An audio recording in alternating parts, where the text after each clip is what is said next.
Sky dive করে পরের গেমে চলে যাবে। বাকি ব্রিফকেসে আছে এলিমিনেশনস। অলরাইট। স্যামুয়েল ব্রিফকেসের ভেতরে দেখছে, আর আন্দ্রে এবার ঠিক করবে স্টিল অথবা নো স্টিল। ব্রিফকেসের ভিতরে কি আছে? জাম্প। ঠিক তুমি বলছো বলছো? জাম্প আছে? হ্যাঁ জাম্প। ঠিক আছে আন্দ্রে, স্টিল অথবা নো স্টিল।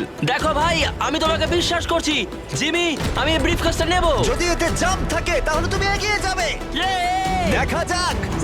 দেখি। ও এগিয়ে গেল, ও যাচ্ছে টপ 10 এ। কিন্তু মনে রেখো, পরের গেমটা মাঠেই খেলা হবে, তাই তোমাকে জাম্প করতে হবে। 3 2 1